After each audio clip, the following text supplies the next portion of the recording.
This is a production of the Ultimate Homeschool Radio Network. Welcome to the Vintage Homeschool Moms Show. Your host, Felice Gerwitz, is an author, a publisher, and your radio show host. She will encourage, educate, and inspire you with answers to your most pressing questions from homeschool, marriage, parenting, and much more. Felice loves to equip moms to live a Christian life because every moment counts. Be sure to visit her website at mediaangels.com. And here's your host, Felice Gerwitz.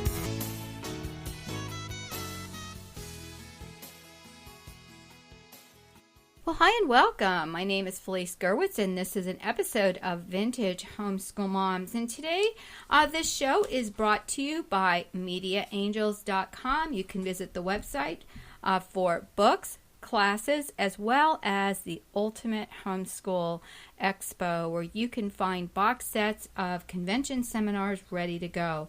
Well, today I am going to talk to you about a topic that is very controversial, and normally I like to stay away from the controversial sessions. And it's funny because when I was younger, I was all about the controversy and was very argumentative. And I think as I've gotten older and more mellowed and more vintage, if you will, I tend to shy away from some of these things. And one of the reasons is because in arguing things, many times you have to agree to disagree.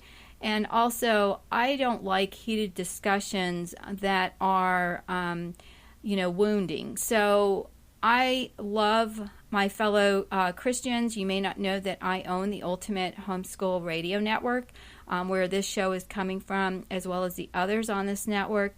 And so we have lots of different denominations represented across the board. Many different Christian denominations, non-denominational Christians, as well as Catholics. And so in the spirit of community, we tend to be Christ-focused and really, honoring to the Lord. And so in that way, we all can agree. And so this show is going to be a little bit different. If you think, that Halloween is something you and your family want to continue to celebrate, and maybe you are thinking, I'm going to talk you out of it. That's not what this show is about. I am going to share with you some of my experiences and pray that you will seek the Lord and what He wants for you and your family. And so if you've heard me speak before, that's usually where I come from, and it's usually from the heart. So bear with me here. And the topic today is why I don't celebrate Halloween. And I will get into a tiny bit of history about it, but what I will suggest is you go to vintagehomeschoolmoms.com, find the show Why I Don't Celebrate Halloween. It is show 105, and so you can find that information there as far as additional links and things that I'm going to be talking about today. So first thing I am going to read is the origins of Halloween. And I got this from a website, and again, the link will be on the show notes. And it talks about the celebration of Halloween having dual origins, and the first is in a pre-Christian or Celtic feast that was associated with the Celtic New Year. And the second is in an attempt for the Christian celebration to kind of overplay that pagan celebration. And it basically was a failed experiment, if you will, because all that remained of that was the fact that kids went out and are participating in trick-or-treating. So I'm not going to get into all of that, but just know that the origins of Halloween were by the Celtics, who were not Christians at the time, and they inhabited England, Wales, Scotland, Ireland, and Brittany, and France. And so it was celebrated in their New Year's Day, or what it would be their New Year's, which would be our November 1st on our calendar. And it was really prior to their conversion to Catholicism that these people practiced this pagan religion that was controlled by a priest class known as the Druids. The Druids are most famous for the stone monument of Stonehenge, which we're all familiar with, and some other astronomical calendars that remain in their former domains. So this is from the notes that you'll find in the show notes.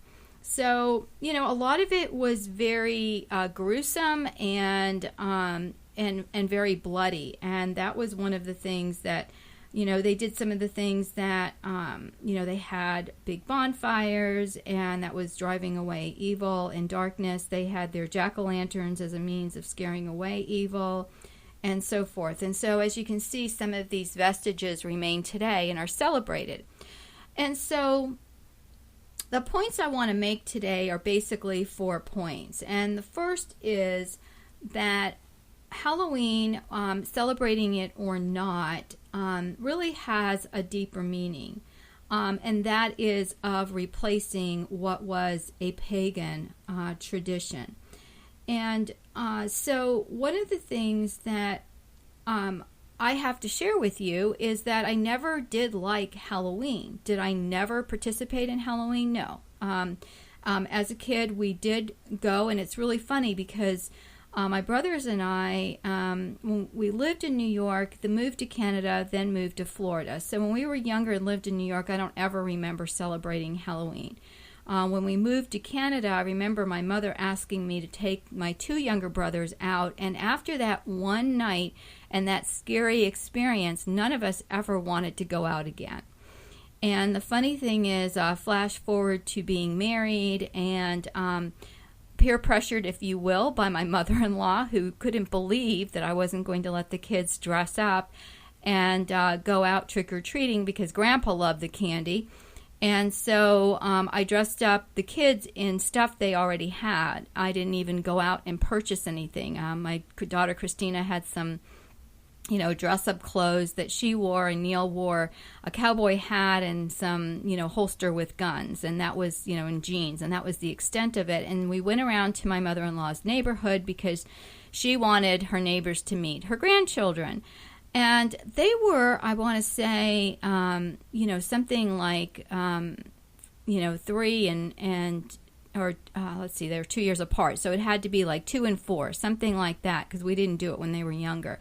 And they had the same experience I had when I was a kid, and that is it was scary, and they never wanted to do it again. And my husband and I talked, and we said neither one of us liked Halloween. In fact, we didn't just dislike it, we hated it.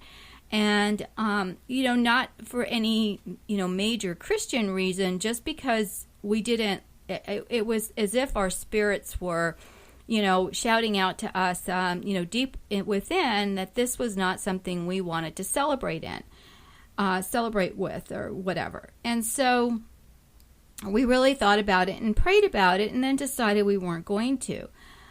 So then flash forward again, and a year or 2 later, we were looking for some land in which to build our house. My husband is a builder, and we had built our a couple of homes that we ended up selling before we were done. And so I told my husband, I said, the next house that we build, please let's not sell it and let's move into it, because we were living in a house that we had outgrown. And so we found some wonderful land where we still live today, and my husband was in the process of buying the land and getting our plans made. And you can imagine my surprise on the day after Halloween when I opened the newspaper and I was reading about this horrific thing that had happened, and it was in this really nice subdivision where we were going to be building. They had found a decapitated horse's head on a fence. And I didn't piece together anything about that having to do with Halloween. It wasn't cited in the paper. It was just, that they were investigating it, and the people, were horrified that this had happened to their horse, because one of their horses had been taken, and I don't even know, how do you, have a horse stolen? I don't know, and I know it happened in the Wild West, but, here we are civilized, and there are houses that do have stables on their property and horses around where I live, so it's not unusual. In fact, my new neighbor now has a horse and some little tiny miniature horses. And often we find a horse in our backyard that has to be brought back to its owner. So it wasn't, that at the time, of course, I didn't live here, so I didn't know. But it just, was horrible. And I thought to my husband, really, we're going to build in the subdivision? And he said, this is a really weird thing, and they're going to get to the bottom of it. And I'm sure this doesn't happen often. And to this day, thank God, I've never heard of that happening again. But then again, something else happened that brought back that memory, which is why I was sharing that story with you. And so we were part of a prayer group that gathered once a week to pray. And during one of the sessions, from time to time we'd have a speaker, but it was more concentrated prayer, praying for families, praying for each other, and just I called it like a supercharged session of praise and worship, and it was really wonderful. And from time to time, we'd have a speaker. So this one time we had a speaker, and she spoke out against Halloween, and we were sitting there listening, and really we didn't need conviction one way or the other. In fact, we had friends that celebrated Halloween, and I remember saying, you don't think it's scary? Oh, no, we love it. And we just love that it's a spoof against, Satan, and it's great, and, whatever. And we had participated in some of the harvest parties where the kids could wear costumes if they wanted. And, my kids chose not to, and we would have, a big, dinner and roast marshmallows and that kind of thing. And so, we'd not really celebrated in any kind of formal, All Saints Day or any of the, the other things, where the kids can dress up as someone who's passed beforehand, who was exemplary, like a Mother Teresa or Saint Francis or something like that. And so, at this prayer meeting, this lady that was in the audience, and she had long straight, like white blonde hair, and was pretty thin, and was kind of gauntly thin, and in fact I kind of thought, I wonder if she's here for prayer because maybe she's ill. And she had been quiet the whole time, and she was a guest of one of the people that attended frequently, and she kind of raised her hand and said, can I share something? And of course, she was allowed to. And what she shared was growing up on Sanibel, which is an island that is perpendicular to Fort Myers. And so it's off the coast. And she had grown up with a mother who was a professed witch. And in fact, at that time, and this is quite a few years ago, she said there were 8 witches' covens there that were very, very active. And as I tell you this, I get goosebumps, but because I can recall the event, and I just thought it was kind of surreal, when you're listening to something and you're thinking this can't be happening. And so she went on to share that, her upbringing, and I won't get into details of some of the things she shared, but one of the things that she shared that put the pieces together for me was that often there was animal sacrifice.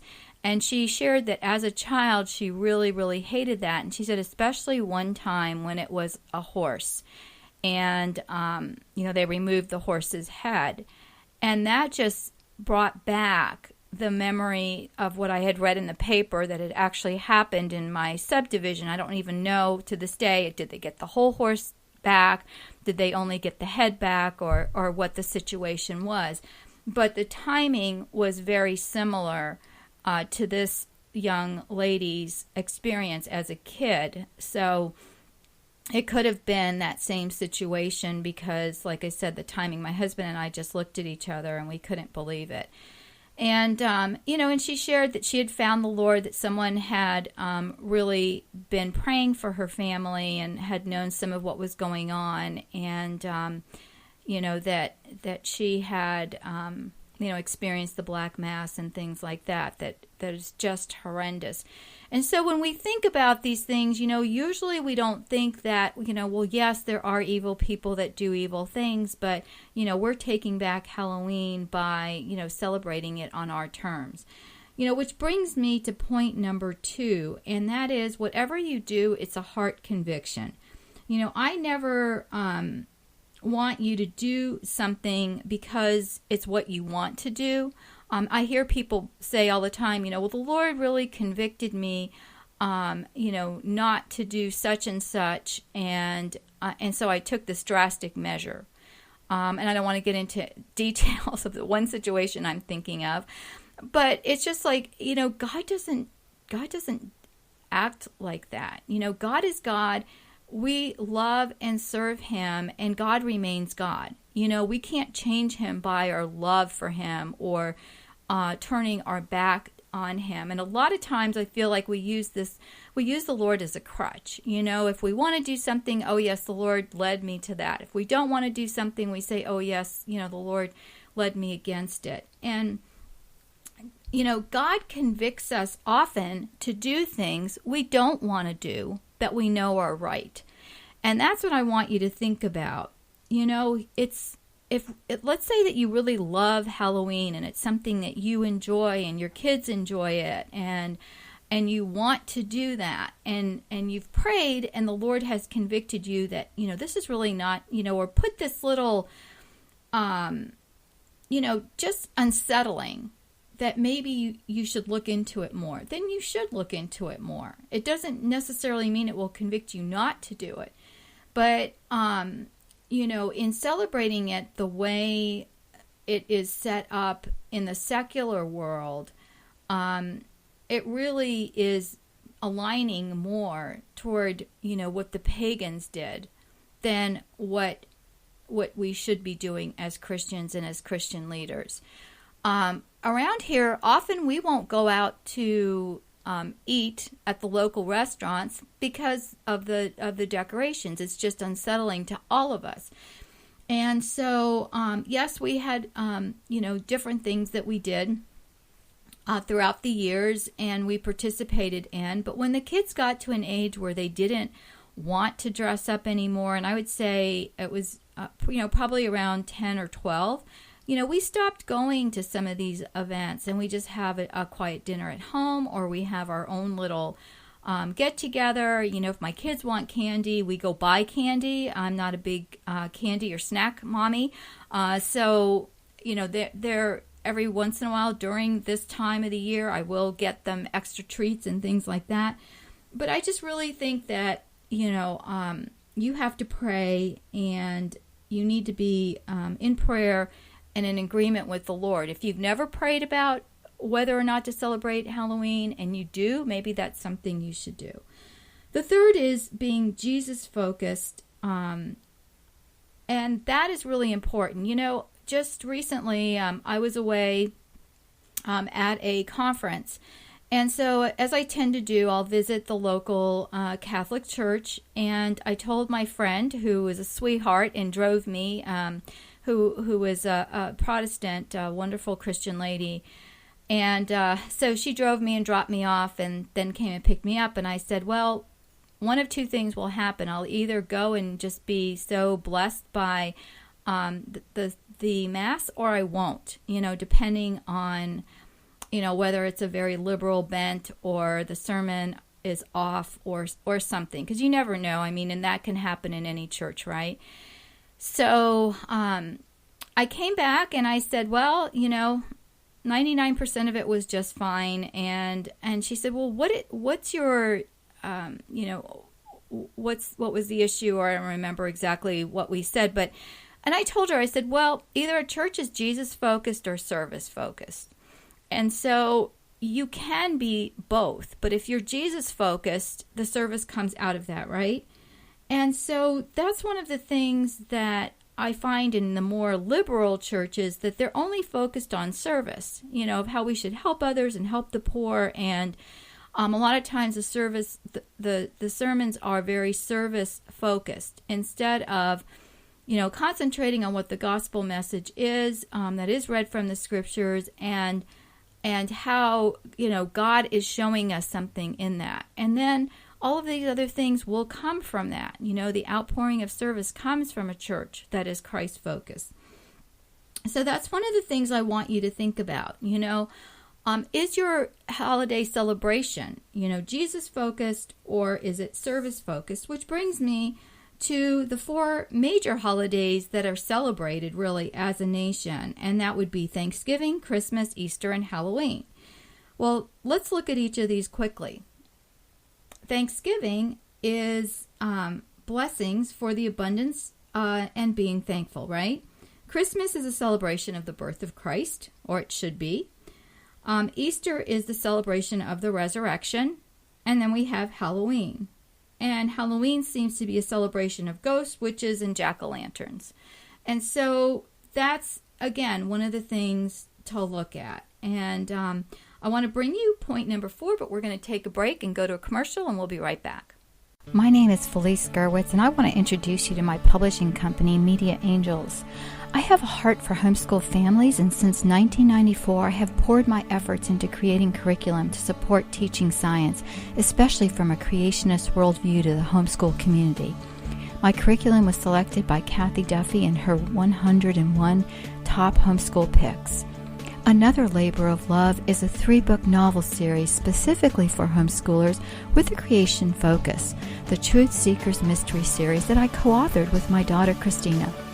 Media Angels represents uncompromising quality, not only with books, but with an online homeschool convention and this ultimate homeschool radio network with amazing show hosts. Along with books, Media Angels has produced an American history and an American government video series, as well as a family Bible study, Homeschooling with Proverbs. It has been my pleasure to mentor countless homeschool families and missionaries worldwide. I also enjoy mentoring aspiring authors with one-on-one coaching and the Information in a Nutshell series. If we haven't met, please reach out. I'd love to help you on your homeschooling journey, or if you have a book, help you getting that into print. I can be found on social media and look forward to meeting you.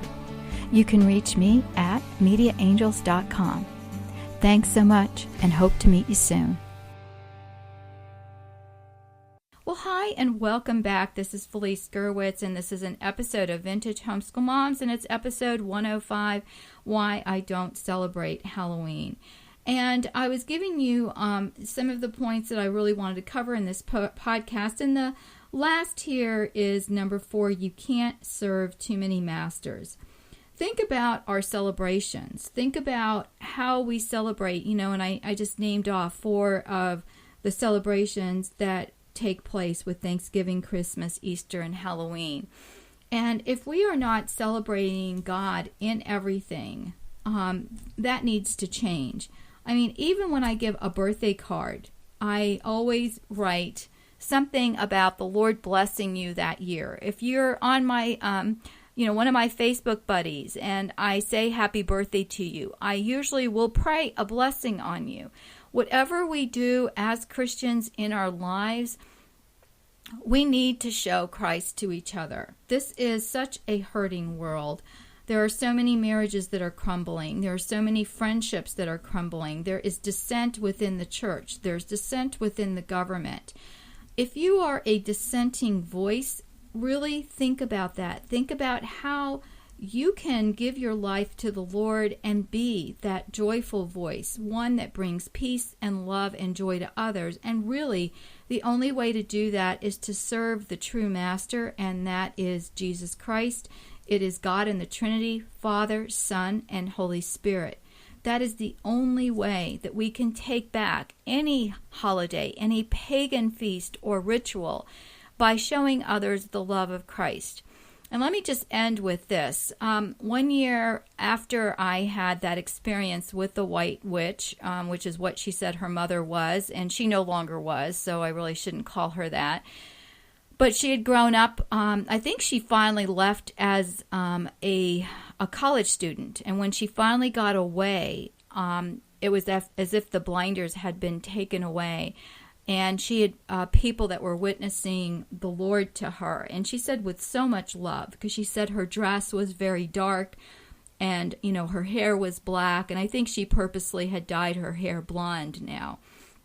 And so after that experience, I had been in charge of a group at church, and I had a mom's group. And so when the kids were dropped off to the church for religious education, I said, to the lady who was in charge, I said, these moms are just hanging out in the parking lot or standing around talking because at that point the stores were not close by to just go even run to the grocery store was way out of the way. And I said, why don't I start a mom's group? And she thought it was a great idea. And we checked with our pastor, and he thought it was a good idea, so I did. And all was great. I had, 40-ish people coming just about every session. And so I decided to do one on Halloween. And I brought in the church history of how this was a pagan celebration, and part of the attempt was to turn it into a Christian celebration, and it really didn't work, and how All Souls Day and All Saints Day is celebrated in a commemoration of those who have gone before us, godly men and women who have who serve the Lord. And so I got these blank stares, and I had this one, interchange with a lady who was very, very upset.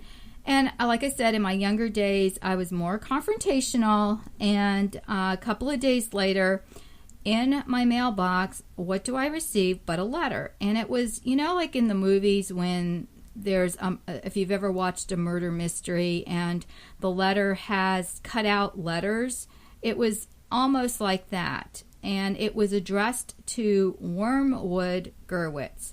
So if you've ever read C.S. Lewis, you will know who Wormwood is. And if you haven't read C.S. Lewis, I would highly recommend all of his books, which I love. But the book that I'm referring to is the Screwtape Letters. His most famous, which all of my kids have read, is Mere Christianity. And in this book, it is a conversation between Satan and his minion, Wormwood, about how they can disrupt the Christians on the earth. And so it really was a great book because you got into the mind of the devil, if you will. And it talked about people who were easily persuaded for the devil, and how Wormwood could, get with these people. Well, instead of just even saying I was one of those people, this person called me, Satan's minion, basically. And so, of course, needless to say, I was very distressed. She didn't confront me, whoever this person was. And just in case you're wondering, yes, I lost about half of the moms that came.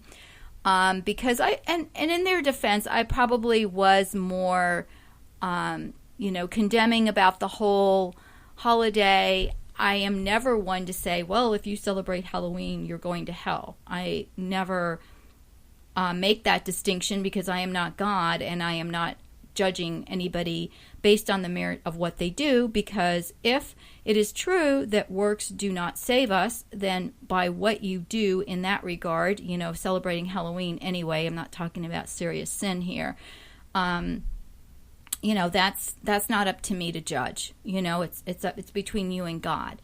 And truthfully, I don't think celebrating Halloween is going to get you to hell. Okay, that's just my take. But like I said, I'm not God, and I don't know, how the Lord treats these things. But going back to losing half of my moms, and of course, I had to apologize to those that were left and said I did not mean, to come on that strong. And they were 100% behind me. So it was like, I was preaching to the choir with this group. But I did go to our pastor, and I let him read the letter.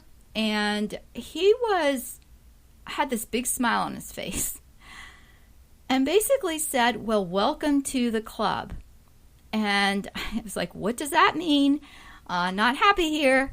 And he said, whenever you are convicted to teach or preach something that the Lord has put on your heart, he said, this is what's going to happen. And so, we went through, well, why would someone send me a letter instead of just coming up to me? And he said, because you struck a nerve. And so they felt that this was a way to, to get to you, and especially since they realized that you'd probably read the book. And so, dear friends, as you pray and decide what you're going to do with your family, if it's something that you're going to continue doing, that's between you and your family. And the same thing with those of us that have decided we're not celebrating Halloween. My heart goes out to my daughter, because a lot of her friends with little ones tried to, make this big deal about it, and they don't understand the other side. So, again, it's something that is a personal decision, something you have to decide with your family. And as for us, this is what we've decided. So with that, I'm going to leave you, but I am also going to be sharing with you next month a much happier topic, and that is how we can get ready for a busy time in our lives, whether you're listening to this right before November, which is when I'm recording, or some other time of the year. Check out the podcasts in November. They're all going to be on de-stressing. I've had some great interview with some of our, with a show host, two of our show hosts, and I can't wait to play that with you. And then Meredith Curtis and I are going to do an episode on that topic as well. So if you're looking forward to, or not looking forward to the holidays coming up and want some great advice about how to take it easy, those are on the docket next. Listen, everyone, take care. God bless. I love you guys. Thanks so much. Remember to subscribe to the podcast. That helps us out so much. And to go on iTunes and give us a star rating. I might not get a good star rating on this one, but hopefully you will on the show as a whole. Take care, God bless, and talk to you soon. Bye-bye. Thanks for tuning in to the Vintage Homeschool Mom Show. Visit Felice at MediaAngels.com and TheVintageHomeschoolMoms.com. Vintage Homeschool Moms is a production of the Ultimate Homeschool Radio Network.